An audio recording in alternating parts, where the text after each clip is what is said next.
visit to Elko, Nevada is complete without a stop at the Star, the venerable Basque restaurant, home to a powerful elixir called pecan punch, where the doors to the kitchen see more traffic than a big city freeway, and where waitresses serve impossible platters of hearty grub in a freewheeling hubbub of communal conversation.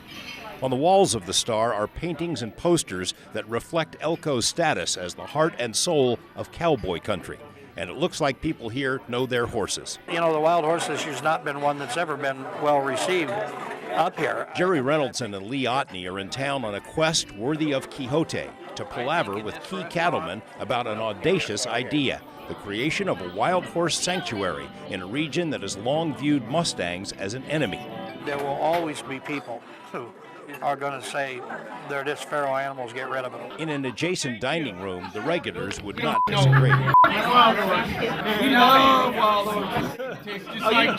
Hostility toward wild horses is often expressed with something more than bravado: bullets. Hundreds of horses have been shot down in rural Nevada in recent years, not just one or two at a time, but often entire bands. The killings are almost never solved, so it's hard to say if they are crimes of opportunity or passion. Some go way beyond target practice. Killing for sport and thrill, but the manner in which they happen is well beyond what goes on with other wildlife. I mean, I document incidents in which horses have had their legs sawn off. The disdain for wild horses among ranchers runs deep, but it wasn't always this way, and Reynoldson thinks it can change, which is why he invited us on a helicopter ride. It's a view that skews one's perspective. We covered hundreds of square miles without passing over a single house. This is the land where the first horses were born, where equine offshoots lived, died, disappeared.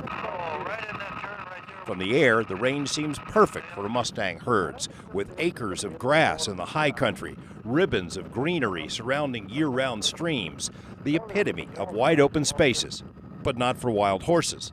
They were rounded up years ago. Who's riding in front? In Jackpot, Nevada, we met up with businesswoman Madeline Pickens, wife of oil billionaire T. Boone Pickens. Mrs. Pickens and her dog Oliver are in town to do some shopping. They're looking for a ranch, a little place of 500,000 acres or so. Pickens has spent 17 months and more than $1 million of her own money in pursuit of a dream: the creation of a wild horse sanctuary that would take Mustangs out of the BLM holding pens and let them run free in a natural habitat. Unlike other BLM facilities, hers would be open to the public. An eco-tourism attraction that could draw 1 million visitors a year. What's more, the horses would stay wild. There's so many creative ways you could think about afterwards. You know, jeeps, where you go out like on a safari, you look for the wild herds. We can have an education center with videos, histories. I have got thousands of emails from people, from school teachers, Girl Scouts, Boy Scouts, people that want to come and be the cook. We'd love you to see you. Yes, ma'am. Pickens undoubtedly brings an aura of star power to the wild horse debate. She was drawn to the issue after hearing about Mustangs and other horses being sent to slaughterhouses. Look out, guys. When she learned that BLM's corrals are essentially full, Pickens launched her idea. She's lobbied key congressional leaders, drummed up public support through an ambitious website, and isn't above taking advantage of her husband's political clout by tying her horse project to his energy plans. Oh, shame on me if I didn't. Finding the right ranch property isn't easy. There aren't many 500,000 acre parcels, even in sprawling Elko County. What Pickens has been seeking is a combination of deeded property, say 60,000 acres, but with contractual grazing rights to adjacent public range, hundreds of thousands of acres. Nearly all of the ranches in this region have signed agreements with the BLM to graze their cattle on public land. That's led to another problem for Pickens. For all the talk about horses being to blame for damaging the range, Pickens and Reynoldson say the ranches they've toured around Elko are heavily damaged, even decimated, because of intense overgrazing by cattle, and the BLM has done nothing to stop it. I looked at a lot of land that has not had any horses on it since 1971.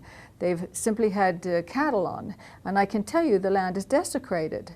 All these stories are myths about these horses that ruin this land.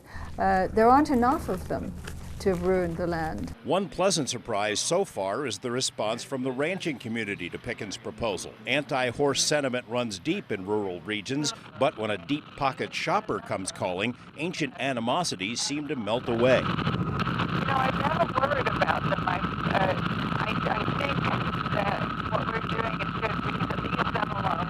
They keep their land. All the horses simply exuding a sanctuary. The property we just flew over, I think, absolutely makes sense. I mean, it's a fact that there was once horses that ran on the place. The prospect of an eco-tourism attraction is not lost on local business leaders, including cattlemen. So it definitely got some very good potential on making this a project that the American public can come in and enjoy and bring some money into the county, and that doesn't hurt a bit either. The problem for Pickens, not surprisingly, is the BLM. The initial enthusiasm shown by agency officials for the Pickens plan has all but evaporated. It is a yo-yo, but it's Washington. In recent months, BLM has raised several legal obstacles while giving Pickens conflicting signals in face-to-face meetings. It was a pleasant meeting, but it was, again, one of many meetings where you come away going, what happened? We would all like to hear some resolution, some decision, but it is the government, and they tend to move slowly. One issue raised by BLM is telling. Although Pickens has recently made offers on 2 Elko ranches, BLM says she can't use any of the attached public lands for horses. This same agency has used its discretion to remove horses from millions of acres while allowing cattle to remain, but says it does not have the authority to allow horses to graze on land designated for other livestock. Privately, Pickens has been told she can build her sanctuary somewhere else, but it must be on private land since BLM doesn't want wild horses on public range, which would seem to directly contradict the intent of the 1971 law.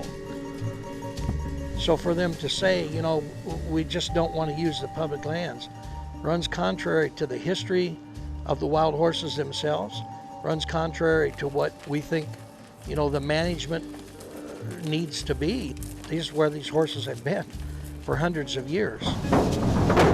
Coming up, without some kind of solution, the alternatives are grim. Mass euthanizations of horses or selling the Mustangs for slaughter.